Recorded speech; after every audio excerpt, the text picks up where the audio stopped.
Hey guys, this is just a quick intro before we get into the actual topic of the video. This was a stream that I did a couple of weeks ago about the male reading crisis and my thoughts on everything, and there are also tangents sprinkled in between. Just a fair warning, that's just how my brain works, just verbal diarrhea, if you will. But it's not a topic I usually go for. I usually stick to video games and different shows and stuff, and maybe music sometimes. But I've been getting more into reading, and I just wanted to make this video. So if you guys enjoy it, please let me know, and I will keep making book related videos. I'd be really excited to do that. I have a few books that I've already read this year. I've been getting really back into it really hard. And yeah, I already have some plans to make videos at the end of the year. So if you guys really enjoy it, let me know. Also, if you want to catch discussions like this or other reactions to different shows, whether it be anime or TV shows, and you want to see them live, unedited, just hang out with me, go to twitch.tv/ErkinArcade. It really is the best way to watch me. Also, I'm on Kick at ErkinArcade as well. Come join. It's really fun. I don't have a set schedule yet. I'm trying. I am off on Wednesdays, so I am trying to stream every Wednesday at least. But yeah, I hope you guys have a lot of fun with the video, and I'll see you guys on the other side. Enjoy. Okay, so last time I streamed, which was last week, I set a goal for myself this week. I'm going to stream every single day this week.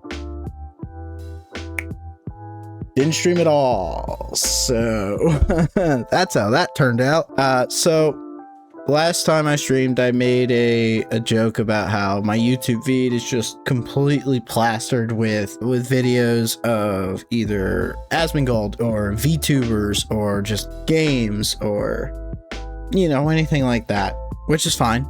I enjoy all that content. But what's been popping up on my YouTube feed, because I've been getting back into reading a lot of books, like physical books, is this phenomenon of the male reading crisis, which a little backstory on, because I know what, you know, the sentiment is. The sentiment is that men don't read fiction. I didn't know that this was a real thing. I thought it was just something my boss, you know, I thought it was just something quirky about him. But apparently there is a thing where men are told that they can only read self-help, and that's it. Because no other book is worth your time. No other book is going to help you. Reading's for girls. Reading for pleasure is for girls. I've never had that sentiment, and I thought that was just, again, I thought my boss was just being weird, and like, I was like, okay, that's a weird thing to think, but, you know, whatever. Back when I was doing 75 Hard, my boss was like, yeah, you can only read self-help. So I read like The Rich Dad, Poor Dad and all that, and I was like, okay, it's kind of weird, but, you know, maybe it's just him. But apparently it's a real thing. So when I started looking up like book reviews, I also started getting recommended a bunch of videos concerning this topic, and it's something that I kind of want to talk about. It's not something that I've talked about before. All right, well, we're gonna get into this topic. I haven't seen any of these videos. These are just videos that have popped up on my feed, and I've been interested in checking out what people have to say. And of course, all the videos that we're going to watch are from the male perspective. I think that that's important because firsthand knowledge is always more important than secondhand knowledge. There's less speculation in that source. So getting a primary source of information is always the best. Let's get into it. Something strange is happening on my YouTube feed. Since I got back into reading daily over a year ago, I've been getting more and more videos about books on my recommended page. Yeah. However, that's not the strange part, because we all know big tech is always listening. What was strange was that 8 times out of 10, a book related... Dude, it's creepy how much they're listening. Like, I started reading Dungeon Crawler Carl, which I loved. I read the first book this past week. I loved it. I read it in like 3 days. It was great. I highly recommend it to anybody who's ever played a video game or anybody who likes fantasy. I fucking loved it. Anyway, after I, you know, finished that book, I started getting recommendations, not only on YouTube for not even just DCC reviews, but also other fantasy series reviews. And then that's kind of how this whole thing started. And also it kind of had a cascade effect on other apps where I was getting ads for book series, and I just bought a bunch of books. Not a bunch, I bought like 6 books. Well, actually, technically 8 books yesterday. Where was I going with this? Oh, yeah, no, it's just creepy. It's creepy and convenient how much they're listening. And I think they rely too much on the fact that people think it's convenient. Video was from That's a woman's different channel. tangent. If I do happen to stumble across a male channel talking about books, it's almost always the same few self-help ones. The Subtle Art of Not Giving a Fuck, 48 Laws of Power, Atomic Habits, or Meditations by Marcus Aurelius. I'm pretty sure at least 2 or 3 of these books were in like the little tiny library at my work where my boss was like, read that. And then for 75 hard, like as your self-help book. And then we were going to do this thing where like, oh, if you read it, like do like a mini book report and I'll give you like $50, which I thought was a good idea at first, you know, incentivizing reading, which I always enjoy, but self-help, I just can't get around. I just don't like it. I like nonfiction. I've read a lot of nonfiction books, and it used to be my preferred genre or mass genre of books was nonfiction. But recently I've been reading a lot more science fiction, fantasy, just, you know, basic fiction as well. Horror, I've always been like a Stephen King fan. I'm looking over here because I have a bookshelf, but like only the top shelf is actually books. The rest is all just like things that I've collected or just things that I've put there. But I have like comics and fantasy books, some nonfiction, dictionary up there for some reason. 1984, which is like not exactly fiction anymore. When you look at the statistics, you realize this isn't all too strange. In 2023, it was found that women made up roughly 80% of fiction sales. 80? I didn't know it was that bad. I thought it would be like something like 60. In the US, UK, and Canada. Men, on average, also read much less. In a 2013 survey, 51%. That doesn't surprise me. To a lot of people, sitting there and just like sitting still reading a book is really hard, which is why I think audiobooks are a real good innovation in reading. Of women read more than 30 books a year compared with 34% of men. In 2015, it was 55% and 28%, and in 2018, it was 60% and 20%. What happened to men reading for pleasure, or at all? What are the cultural and biological factors that led to this decline? And what will be the consequence? I will say, I live in a house with, let's see, well, technically 4, because my cousin lives with us, but like, we'll say 3 in my major family, women. It's me, my dad, and then the rest of my family. My mom reads for pleasure. She likes true crime, thrillers, and stuff like that. She's a really big James Patterson fan. You know, she likes those books. And, you know, life's too short to read what you don't like. Also, my one sister reads a lot of fantasy. She really likes it. She reads a different side of fantasy than I like. I like epic fantasy. She likes more of like the romance fantasy, which is fine. Again, read what you want. Life's too short not to read what you want. Trying to get her into some series. I ordered the Mistborn trilogy, the original 3.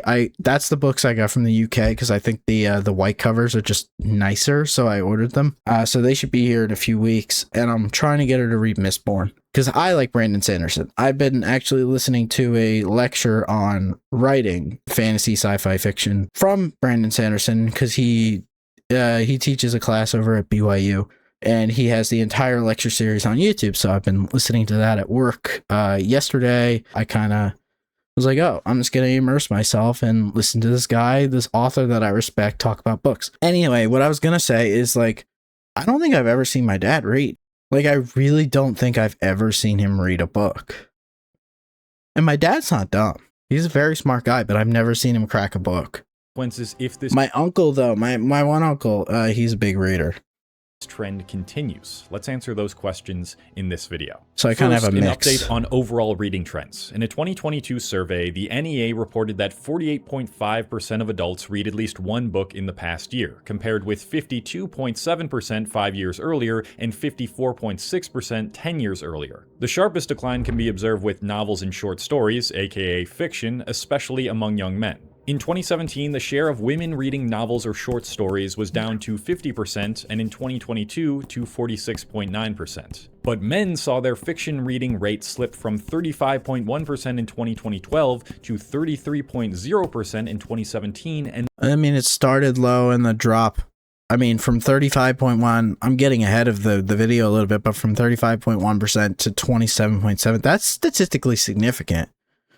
then to 27.7% in 2022. That clashes with what we know about overall print book sales, which have actually increased in the past decade. So yeah, but a lot of books now, are just like, books have become the new fast fashion, unfortunately. And I personally, because I do a lot of research, this isn't me like saying like, oh, I'm above it. I'm not. Like, if I see a book, I'm like, oh, I wonder.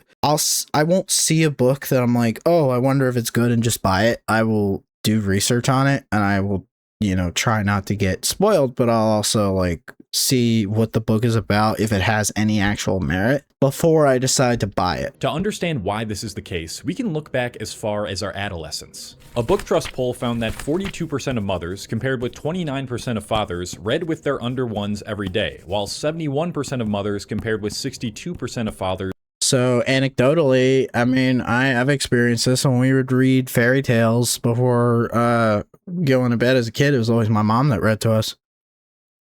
Read with their 3-year-olds every day. In another study titled African American, White, and Latino And I think we did it longer into my childhood because I'm older. I'm the oldest. So like, and I still wanted to be included, obviously. Yeah, I'm pretty sure it was always my mom reading to my sisters and I. From the time we are born, men adopt common gender roles and therefore have little to no male reading role models. Now this is where you can make a nature versus nurture argument. Do fathers feel more biologically inclined to prepare their sons for the physicality of the world, or is it because that's what our culture has taught them to do? It's a little bit of both. I believe it's more cultural because I have friends who have families, both mom and dad, that read a ton, and they are huge bookworms. And then there's also people that I know who their parents don't read at all, but they enjoy books. Like it's never going to be, it's not 50-50. I've gone back and forth on the nature versus nurture argument a lot. My personal opinion is this 80% nature for most things and 20% nurture. The numbers vary, but that's where my averages kind of land.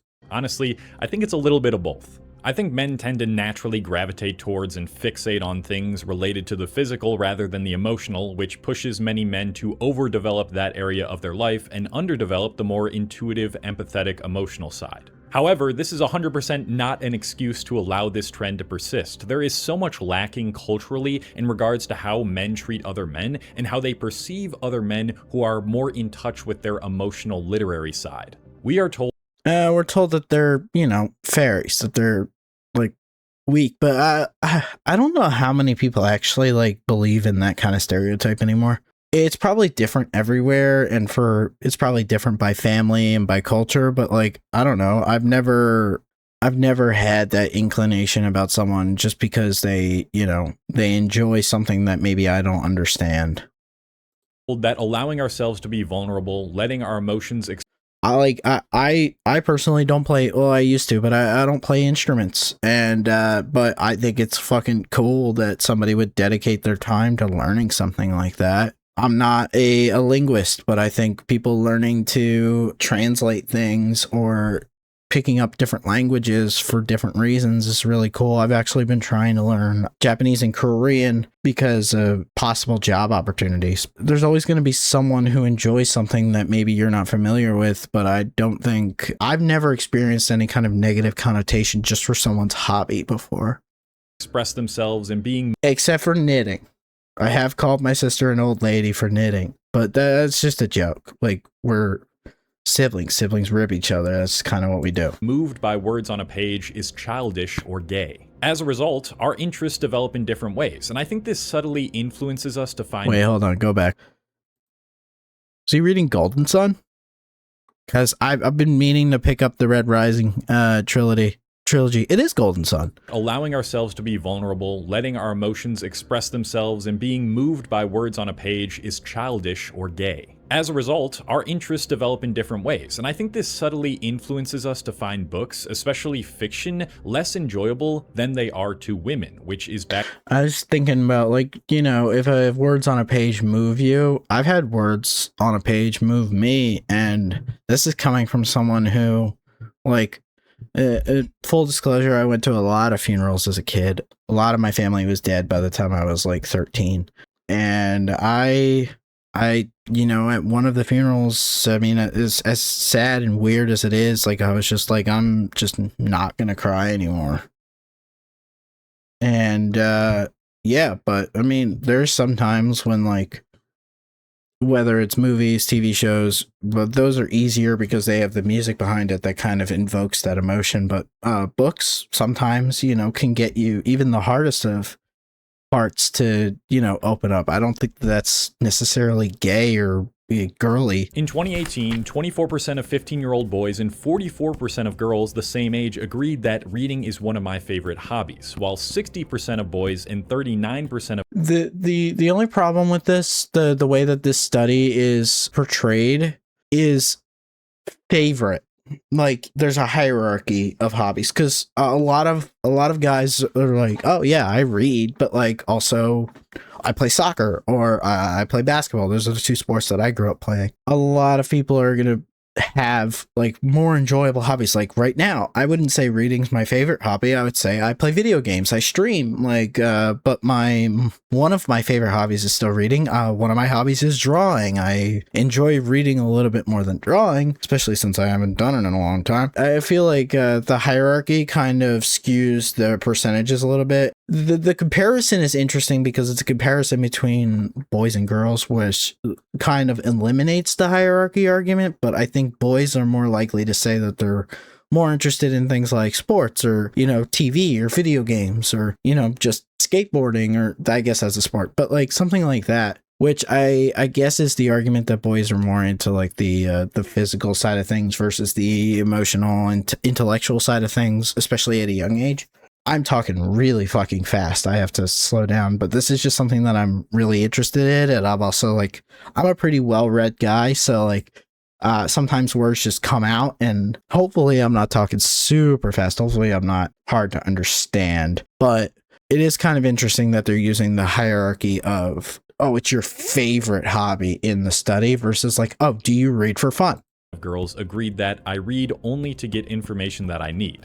That same study found that more than 40% of girls at age 15 reported reading at least 30 minutes a day, compared to only about a quarter of boys who did the same. This is very telling of the general sentiment that I hear from a lot of younger guys. I think also this is kind of just how I am. If I'm going to like sit down and crack a book, my intention, unless it's like a huge book, like I'm looking at like the Stormlight Archives, for example, I'm going to sit down and try to read the whole fucking thing in one seat. I won't. Like there's only a few books that I've actually done that with, where I just sat down and read the entire thing in one sitting, even if I love the book. Like I loved DCC. I did not finish it in a day. I finished it in 2.5 days. And to me, that was fast because it's not a short book. But even something short, like I just started yesterday. If you guys have read The Outsiders, there's another book by that same author, S.E. Hinton. She wrote kind of a similar book about growing up in like a kind of like a gangish culture back. It's kind of set like back in the 50s, kind of like The Outsiders was, but it's not like as grounded as The Outsiders. It's called Rumblefish. It's only like 130 something pages. And I was like, oh, like it was like 11 o'clock at night. I worked the next day and I was like, oh, like I'm just going to read this until I feel tired. And I got like 50 or so pages in, and I was just like, okay, yeah, I'm tired. I'm going to bed, and I'll pick this up tomorrow. Like I've done that. What I wanted to say is I think a lot of guys will, me included, will sit down with the hopes of just like getting through the entire story, getting what they want out of it immediately, versus like, oh, I'm going to read for an hour today and an hour tomorrow. Like that's a little bit more of a tough sell, I think, for a lot of people because they have other things that they'd rather be doing. In a New York Times article titled "Why Did the Novel Reading Man Disappear?", a college literature professor said he had trouble getting many of the young men in his courses interested in the material because they did not see the benefit of novels. They're more interested in the instrumental detrimental, he said. Now, why this There's is the case definitely goes that. incredibly deep. There's so many different aspects to this, and I've talked about masculinity a lot on this channel, so I'm going to do my best to explain how. Yeah, those who don't know this channel is talking about, I don't subscribe to the channel. It's the only video I've seen from this guy, but from the skim I did of his videos, it's more of like from like a psychological and sociological basis. There are channels that we're gonna check out today on the same topic who, you know, deal more in the just in books in general. This guy is more from a psychological and sociological angle. It relates to reading books here. But I thought we would get more actual data from this video. It's not entirely unjustified for young men to feel this way. Due to the system we live in, we are taught at a young age that we are worth nothing unless we have accomplished some sort of tangible success in our lives. And how our culture defines tangible success is usually in the form of wealth or status. Wealth usually comes in the form of money, but status can mean many different things. Social status, physical status, career status, intelligence status, etc. If you cannot signal that you have something substantial to provide to the world, you are treated like a ghost. Naturally, men are going to gravitate towards activities that translate into skills that will stop them from being treated like a ghost. And on the surface, the only books that are justifiable to that cause are self-help books. I think financial books are probably one of the bigger culprits. There's also books like The 48 Laws of Power, which is, I've read part of it. I didn't like it at all. I really didn't like it. It made me feel weird about, I know people who have read it and they start to view every social interaction like for like the first month after reading it, because people are impressionable. If you're going to read a book that talks about how every fucking social interaction is a power imbalance and is a play for power, that's how you're going to view it for like a week at least. And I just thought it was very weird. Yeah, I did not enjoy it at all. I think financial books as well, like when I was doing 75 Hard, one of the books I picked up was, I talked about Rich Dad, Poor Dad, but also Dave Ramsey's books. I picked up one from my local library, and that was the one I chose to read because apparently I had to read a self-help book for this challenge. I did not make it through all 75 days. I think the need for one outdoor workout stymied my ability to finish the challenge, as well as having to read a book I really just didn't enjoy. Exacerbated this trend of men putting their attention solely on things that result in utility is, of course, our economic situation as well. Capitalism breeds hustle culture. It better be a book about creating a Roth IRA, explaining the psychology of money, winning friends and influencing people, or being a manipulative dictator. And I'm not even saying— Oh, this is what I was going to say. I'm not discounting the utility of the books. If you want to read about finance and you want to read about business and that's what you want to do, go for it. It will, if reading is how you get your information and how you prefer information to be told to you or anything like that, if that's how you're going to better your life, go for it. It's a good idea, but I think restricting yourself to only reading certain books because of how, you know, it's not efficient to read fiction. That self-help books are inherently bad, but they don't leave the same type of impact that fiction books do, a type of impact that is severely lacking in the modern world.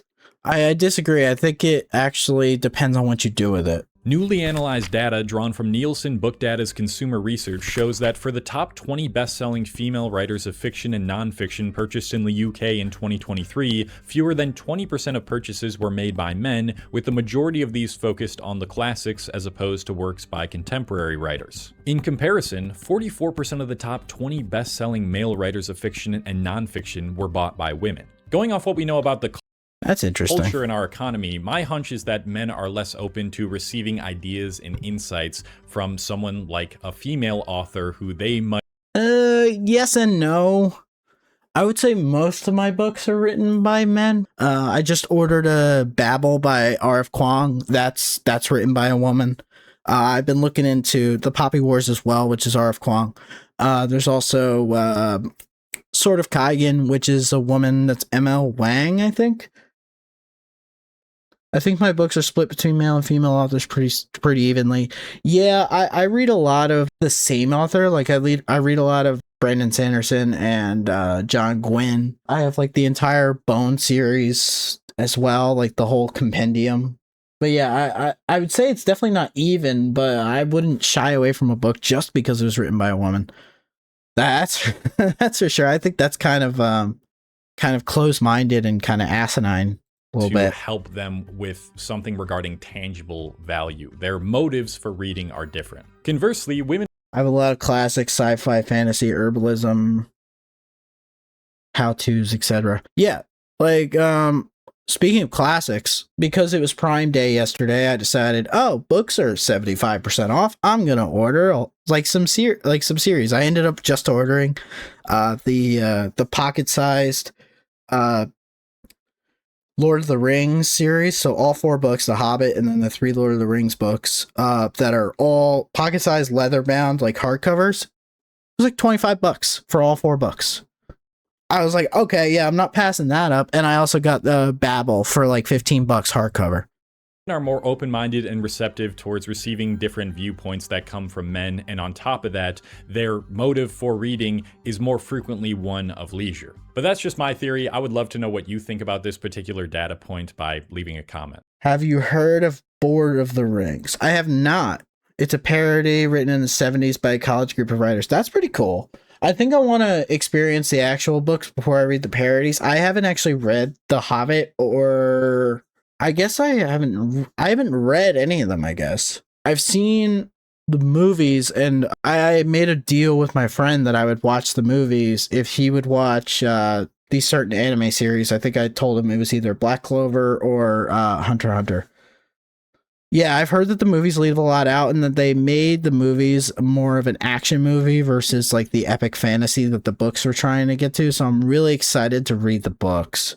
And The Hobbit added so much extra stuff. I made a deal with my buddy that I would watch the movies, and I really enjoyed them. And then as I've been getting back into reading, and I hear people talking about how, like, you know, Tolkien was so influential, and I've seen interviews with him, like obviously in his advanced age, I have really enjoyed the things I've heard about him and the things I've heard about the books. So I figured, why not give them a try?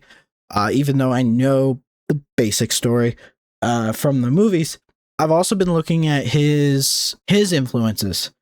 Like last night, I went down a whole rabbit hole on George MacDonald, who wrote a lot of the earlier. He's been an author since like the late 1800s, I'm pretty sure. Like a lot of his earlier fairy tale works that inspired Tolkien to write Lord of the Rings. There's also a lot of Norse mythology in there as well, which I have experience with because I've read basically all of Norse mythology. So long, the market has adapted to them, only further exacerbating this trend. In the New York Times article I mentioned earlier, the author highlights a walkthrough of a book chain in New York City. He states, "Eventually, Mr. Kiono took me to the front to look at an attractive customer favorites display. Here, pastel and vivid colors dominated the covers of books by romance and romantasy stalwarts like Carly Fortune and Sarah J. Maas, the author of the popular Account of Thorns and Roses series." It was also found that by 2020, for the first time in oh no, the book talk girlies are gonna come after him for mispronouncing their holy grail.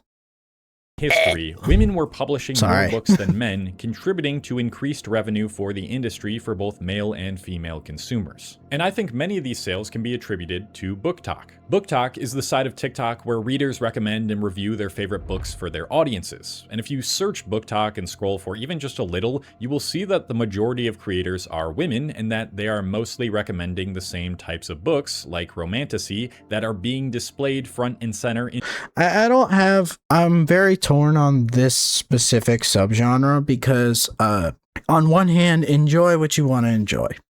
I've always been a live and let live type of person. If you want to read books about, fairies fucking, go for it. Doesn't affect me.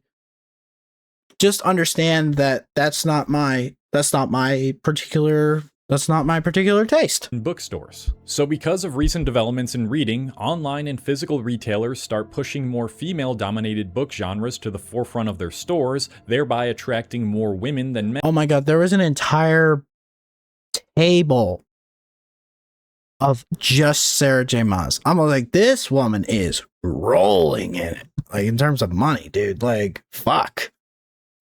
Thereby disincentivizing men to actually browse books and choose something other than a self-help book mentioned by a guru online. This is not a bad thing, of course, when you're a business and you see that the majority of your customers are women. I just looked over at the stream time. We've been streaming for almost an hour, and we've only seen 10 minutes of this video. Oh my god, I fucking talk too much.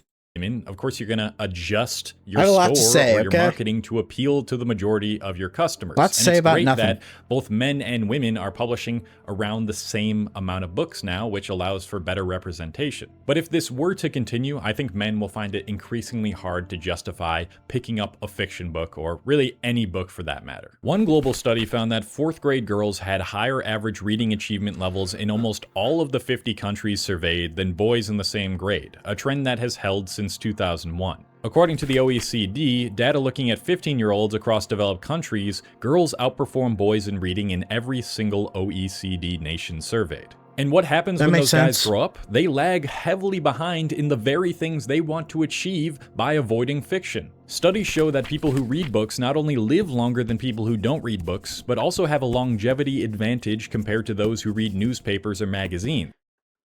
I do not think that there's a correlation between reading books and living longer. Well, there's definitely a correlation. Is it statistically significant? It does not.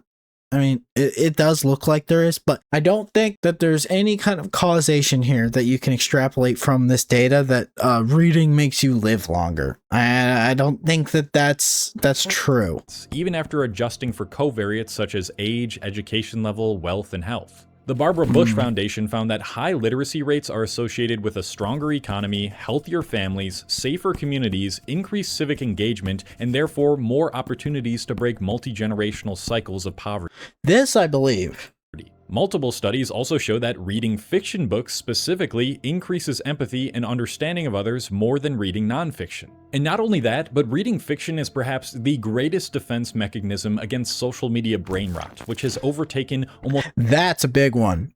Oh, Jesus Christ. Like, our kids are fucked. Man, that's a big one. I really think you shouldn't be on social media unless you're at least 13 like me, but maybe even older, like 15. Especially with all the creeps out there too. all of our free time in place of genuinely healthy forms of escapism. So men, this is my message to you. You okay, might let's get think into that it. reading is a waste of time, It's especially reading fiction, but you need the opportunity to place yourself in the mind of another in order to truly start understanding yourself. As men, Yeah, I can see that. Self-discovery is a interesting subject because there's the whole like self-actualization thing, and I know that's not what he said, but it kind of is where he's getting, which is at, if you don't know, is at the top of Maslow's pyramid of like hierarchy of like needs. Like there's your basic needs, which are like food, shelter, water, air. I think people are just unfortunately in constant pursuit of self-actualization that they skip everything rarely else. have the chance to feel comfortable enough to open up to people, especially our guy friends, and that's a huge problem. But when you read fiction, you temporarily inhabit the minds of the characters. You gain a deeper understanding of how their emotions work, why they react the way they do, and how that hurts or contributes to their lives. And when you do that, what you are really doing is gaining a deeper understanding of yourself. Humans are wired to learn through stories, not self-help facts without any emotional stakes tied to them. I genuinely think there might not be a better way to solve this issue of men being reluctant to empathize, understand women, show their emotions, process them, and become more well-rounded men than getting men into reading fiction again. So instead of using your downtime to numb your brain with This book, The Count of Monte Cristo, the amount of people that say it's the best book of all time, the more I hear it, the less I want to read it. mindless stimulation, Being totally dive into a honest. classic. Read a fun fantasy story that transports you to a different world. Sit with what you've read I and can't try wait to to read that. translate it to your own experiences. Help it put words to things and ideas you previously had no way to articulate. Because the more that you do that, the more peaceful and fulfilling life becomes. And the more peaceful and fulfilling that life becomes, the more you start to get all of those things that you thought you wanted, that you might soon come to realize you didn't actually want, as a byproduct. Whether you're an avid sci-fi reader or you want to get into the incredible genres within fiction, I highly recommend you check out my debut novel, Echoes Across Infinity. I know I said it already, but I'm just so proud of what I created. I really didn't know you wrote a book. This, well, I knew from this video, but that's pretty cool. Get your hands on this book and let me know what you think. I respect it. If it sucks, tell me, write a review. If it rocks, tell me, also write a review, please. Either way, if you do end up purchasing it, it really means the world to me. Something that I want to try to do myself. I put everything into this, and I do genuinely think that's it's really a story worth reading that will. And this video is only 2 weeks old, so it just came out. In your life. This is usually where I recommend another one of my videos, but I'd rather you log off right now and read a book. All right, that was a lot of fun. I hope I was able to get most of my points out in between all the tangents that were sprinkled in there. Again, I'm sorry, that's just how my brain works. But I hope everyone enjoyed it. If you made it to the end, thank you. Please consider subscribing to the channel, liking the video, commenting down below. In fact, I think maybe comment a book that got you into reading, or maybe a book that got you back into reading, or both if you prefer. I'd love to hear it because I'm always looking for recommendations. And if you liked the book related stuff, let me know. I'll make more. This is a topic that I'm really interested in. I've really enjoyed reading. I even went out and bought like stuff like this. Like I have this on my desk. This isn't even on my bookshelf. This is the Lord of the Rings like leather pocket editions, which I think are really cool, and that's why they're on my desk. Like I've gotten really back into it. I have stacks just sitting here of books that are on my TBR that I need to read. I don't know if I'm going to do reviews per se, but I'll definitely do something like going over the books I've read, my thoughts about it, like just like quick fire, like a bunch of them at a time. If that's something you guys want to see, let me know. Also, again, if you want to catch me live, twitch.tv/IrkinArcade and kick.com/IrkinArcade. And I think you guys have a really good time. Once again, thank you for making it to the end of the video. Subscribe to the channel. Let me know that you liked it. Thanks for hanging out, guys.